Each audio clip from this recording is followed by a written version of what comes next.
अच्छा, ये जो व्यक्ति आप सुसाइड दिखा रहे हैं, ये इसके भी पैसे थे? इसके 1 करोड़ थे। 1 करोड़ रुपए थे। तो देखिए, ऐसी हालत हो चुकी है कि ऐसी सोसाइटी बनाई जा रही है जहाँ लोग पैसे जमा करा रहे हैं। और ये तस्वीरें देखिए, कोई ऑप्शन नहीं मिला तो आखिरकार इस व्यक्ति ने सुसाइड कर लिया। 3 करोड़ रुपए से मैं छुट्टी है मेरी, मैं चोरों की तरह घर जा रहा हूँ। अभी तक उसका कोई छोड़ा ठीक है, लोगों ने मेरी ऐसी तैसी कर रही है, कपड़े बांध के चोरों की तरह घर में घुस रहे हैं। किस किस के पैसे दे अपनी जेब से? पैसे भरे हैं, हम पहले सही पैसा लेंगे, छोड़ेंगे नहीं इनको, और यहाँ से जाने नहीं देंगे किसी को बात। ये बताइए, कितने पैसे हैं आपके? मेरे 88 करोड़ रुपया ऑल टीम का। 88 करोड़ रुपए जी। अभी क्या हो गया कि इन्होंने 1 साल से पैसा देना बंद कर दिया है, और पैसा देना बंद कर दिया तो कस्टमरों ने हमें इतना टॉर्चर कर दिया, मानसिक रूप से हम परेशान हो गए। लेकिन हम में से कई 4 लोगों ने आत्महत्या कर ली है, और गरीब लोगों का खून पसीने का, मेहनत का पैसा ये लोग छुपा के बैठे हैं। अब स्थिति ऐसी है कि कोई भी कभी भी सुसाइड कर सकता है। नमस्कार, मैं दिव्या और इस वक्त आप देख रहे हैं झलको दिल्ली। इस वक्त हम लोग नागलोई में मौजूद हैं और मेरे सामने ये देखेंगे, ये राठी बिल्डिंग है। इसी बिल्डिंग के अंदर जनशक्ति मल्टी स्टेट मल्टीपर्पज करके एक सोसाइटी बनाई गई थी। जिस तरीके से आप जानते हैं, ये सोसाइटी लोगों से रोजाना पैसे लेती थी, मंथली पैसे लेती थी, वीकली पैसे लेती थी।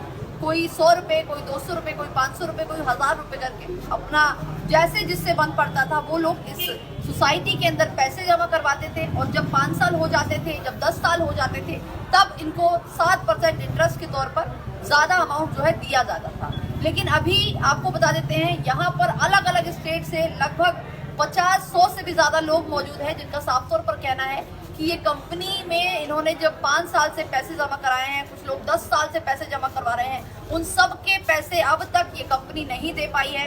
और लगातार ये लोग रोजाना 1 साल से यहाँ आ रहे हैं, और 1 साल से इनके साथ क्या कुछ हो रहा है, तमाम लोग हैं, अंदर भी बहुत सारे लोग हैं, उनसे भी जुड़ेंगे।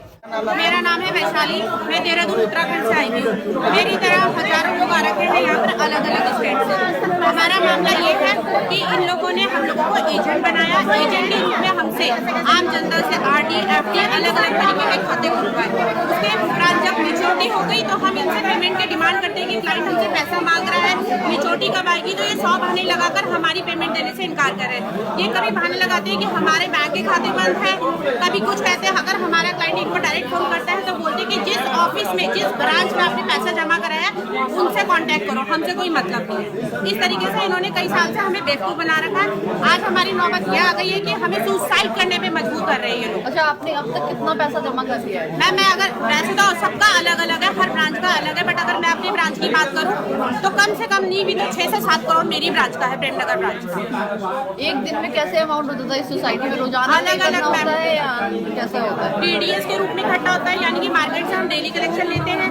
RD के रूप में होता है, यानी कि महीने की RD के रूप में। FD होती है कि 1 टाइम हम लोग FD के रूप में उसको फिक्स अमाउंट करते हैं। अलग अलग है। बचत पत्र है कि जिसमें ये हमें बोलते हैं कि हम इस अमाउंट को डबल करके इतने साल में आपको रिटर्न करेंगे। संस्था का नाम क्या है?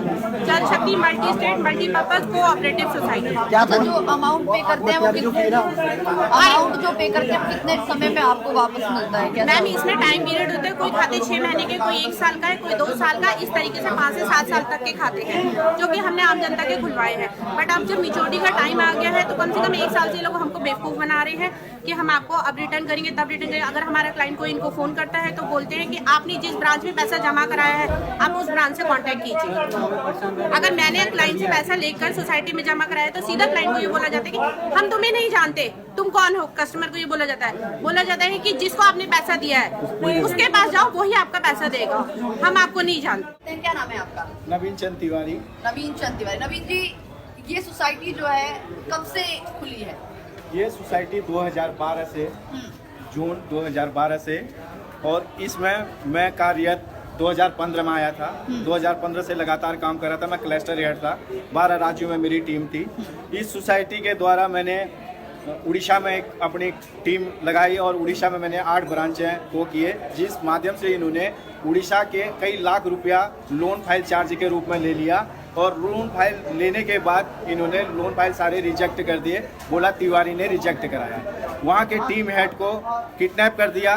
तो इन्होंने बोला तिवारी जी आप जा करके वहाँ संभालो, हम आपके साथ देंगे। उसके बाद जब मैं वहाँ जाता हूँ, बोला कि मेरे डायरेक्टर्स, टीम हेड सब कुछ यही हैं और मेरे को बोला कि आप अपने आप सब कुछ सुलट लो, जो भी पैसा लगेगा मैं दूंगा। वहाँ मेरे को जेल डाला गया, 1 साल मैं जेल में रहा। मेरे बच्चे यहाँ आकर के चिल्लाते रहे, इन्होंने 1 रुपया भी नहीं दिया।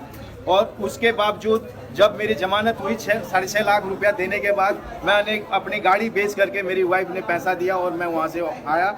इन्होंने कहा कि हम आपका सारा पैसे देंगे, आप कम्प्रोमाइज कर लो, हमारे साथ आओ। ये बताइए कितने पैसे हैं आपके? मेरे 88 करोड़ रुपया और टीम का। 88 करोड़ रुपए? जी। अच्छा, कितने साल का अमाउंट है ये अभी जो है 5 साल से रेगुलर मैच्योरिटियाँ जो हो रही हैं उनका एक भी मैच्योरिटी इन्होंने नहीं दिया। अभी क्या हो गया कि इन्होंने 1 साल से पैसा देना बंद कर दिया है, और पैसा देना बंद कर दिया तो कस्टमरों ने हमें इतना टॉर्चर कर दिया, इतना टॉर्चर कर दिया, मानसिक रूप से हम परेशान हो गए।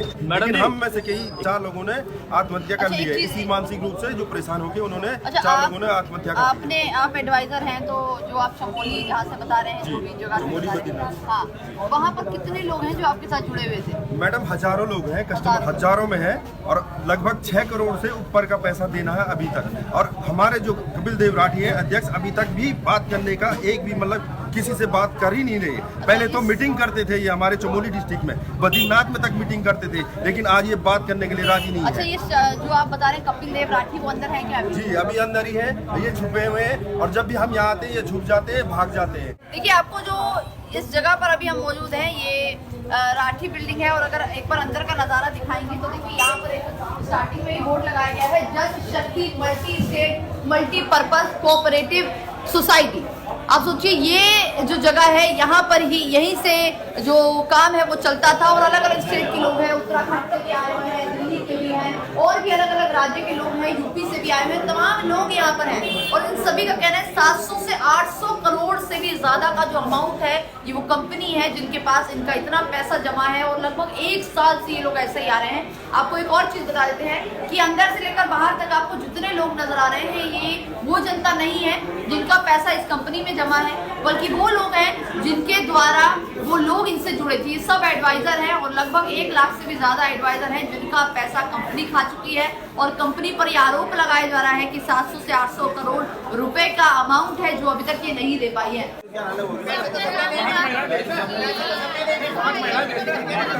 ये नए डायरेक्टर को नहीं जानते हम, ये तो कल वाला डायरेक्टर है। मीटिंग नहीं करवाई हमसे, हम नहीं जानते मसूरी में सॉर्ट आउट करने के लिए। 3 करोड़ रुपए से मैच्योरिटी है मेरी, मैं चोरों की तरह घर जा रहा हूँ। अभी तक उसका कोई सॉर्ट आउट ठीक है, नहीं लोगों ने मेरी ऐसी तैसी कर रही है, कपड़े बाहर रात के को मेरे। चोरों की तरह घर में घुस रहे हैं। किस किस के पैसे थे अपनी जेब से? रोज कहते हैं तारीख पे तारीख, तारीख पे तारीख, कब आएगी वो तारीख?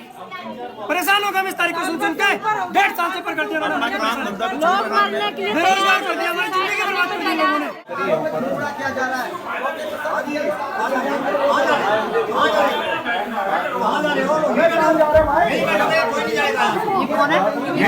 पैसे तो हमारे जैसे हमारे खाते ओपन होते हैं, सर ओपन 11 जनवरी की डेट पड़ी हुई है, 11 जनवरी की डेट पड़ी हुई है। लेकिन अभी आपसे जवाब मांग रही है जनता कि आखिरकार आप क्या कहेंगे, इन लोगों को कैसे देखेंगे? इनके कई करोड़ों रुपए आप लोगों के पास है। हाँ जी, सोसाइटी के खाते फ्रीज हैं। नैनीताल हाई कोर्ट में केस चल रहा है, 11 जनवरी की डेट है। अरे सारे खाते बंद है, सारे खाते बंद है। जैसे अकाउंट ओपन होते हैं हमारे, सबकी मैच्योरिटी। सर, अभी इन लोगों का ये भी आरोप है कि आप लोग फोन भी नहीं उठाते हैं, और तमाम ऑफिस जो आपने ब्रांच खोले हुए थे वो ब्रांच भी बंद करके बैठे हैं आप। हाँ सर, हमें लेना भी है मार्केट से, हमें अपने लोन डिफाल्टर से भी लेना है। लोन लेना है, क्या नाम है आपका? मेरा नाम सुल्तान त्यागी है। त्यागी सर, इन लोगों को कैसे आप फेस करेंगे, कैसे विश्वास हम बता रहे हैं कि जब खाते फ्रीज है किसी भी, अगर आपका खाता फ्रीज हो जाए, आप जो अंडर में काम कर रहे हैं, क्या आप उसको सैलरी दे पाओगे? बैंक अकाउंट अगर आपका बंद है। लेकिन सर ब्रांच तो बंद नहीं करूंगा ना अपना। भाई जब खर्चा नहीं चल रहा तो बेकार क्यों खर्चा करना? हेड ऑफिस खोला, मैं बिजनौर बैठा हूँ, बिजनौर खोल के बैठा हूँ। 50% की मैच्योरिटी करवा देंगे, 2.5 लाख रुपया जमा करवाया। अरे आप तो पेनल्टी लेते थे, अब क्यों नहीं देते? पेनल्टी क्यों लेते थे, अब क्यों नहीं देते पेनल्टी? अब क्यों हम क्या करें? अरे हमारे पास पैसा नहीं था, हमने पेनल्टी भरी है, किसी ने पेनल्टी भरी और हमने पैसा भरा है, हमने पेनल्टी भरी है, क्यों नहीं दे रहे? कब दोगे आप? क्यों नहीं दे रहे? जाओगे नहीं यहाँ से, हम जाने नहीं देंगे, नहीं जाने देंगे, पैसे नहीं देगा तो नहीं जाने देंगे, यही रखेंगे। पैसा लेंगे, रहेंगे, हम रात दिन नहीं रहेंगे।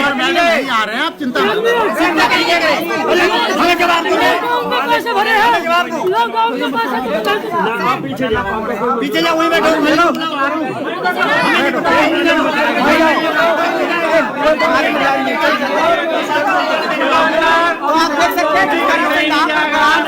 जनता यहाँ मौजूद है और जनता तमाम जो कार्यकर्ता है उनको अंदर नहीं, बाहर नहीं जाने दिया जा रहा है। ये कार्यकर्ता यहाँ से बाहर जा रहे थे,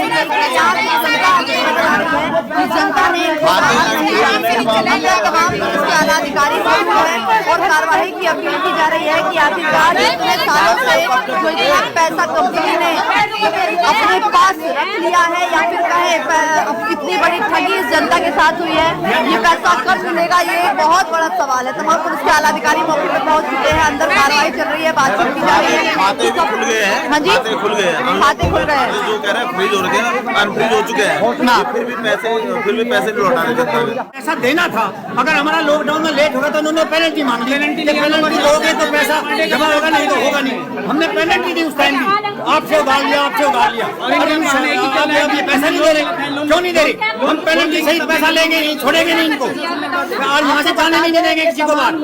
देखिए, जो कमेटी होती है वो रजिस्टर नहीं होती है और उस पर पुलिस की तरफ से कोई एक्शन नहीं लिया जा सकता, लेकिन जो सोसाइटी होती है वो रजिस्टर्ड होती है, उसमें पुलिस जरूर एक्शन ले सकती है। इस तरीके से जो बड़ी बड़ी कंपनियां हैं जो लोगों को बेवकूफ बनाने का काम कर रही है और लोग इन कंपनियों के झांसे में फंसते नजर आ रहे हैं। पर आपके भी पैसे हैं मैम, मेरे पैसे हैं। मेरे हस्बैंड 1 साल से उड़ीसा में बंद हुए थे, कंपनी के इन्होंने भेजा था उनको वहाँ पे, बोला आप जाओ, आप संभालो और उसके बाद जो भी दिक्कत आएगी हम तुम्हारे साथ हैं। मैंने कहा ठीक है।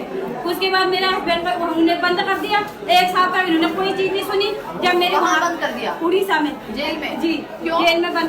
कंपनी की तरफ से पैसे इन्होंने बोला लोन हम देंगे, लोन के पैसे वहाँ वालों के सबके लोन के पैसे देने थे इन्होंने, वहाँ से 50 लाख रुपए आ रहे। अब एडवाइजर को किस तरीके से फंसाया गया इस जाल में, आप इसको समझिए कि एडवाइजर के रूप में कहा गया कि ये लोग आपको लोन देंगे और जिन लोगों ने भरोसा करके एडवाइजर को पैसा दिया वो एडवाइजर को 1 साल 2 साल के लिए जेल में बंद कर दिया गया। ये जैसे ये बता रही है, ऐसे बहुत सारे लोग हैं, उन्होंने साफ तौर पर बताया। अभी तक मेरे 3 साल हो गए, मेरे बच्चे स्कूल नहीं जा रहे हैं। 3 साल से इन्होंने मेरा न एक पैसा भी नहीं दिया है, न पब्लिक का पैसा दिया है, न किसी का। 4-5 लोग फांसी खा के मर चुके हैं। मेरे को भी बोलते हैं कि आप भी मर जाओ, हम। अब आप सोचिए, ये कंपनी इतने दिनों से यहाँ चल रही है, ऐसी कंपनियां अलग अलग इलाकों में चल रही है, लोगों को फंसाने का काम कर रही है और सरकार हाथ पर हाथ धरकर बैठी है। 700-800 करोड़ कोई छोटी रकम नहीं होती है, ये जनता को वसूल रहे हैं, जनता का इतना मोटा पैसा लिया जा रहा है।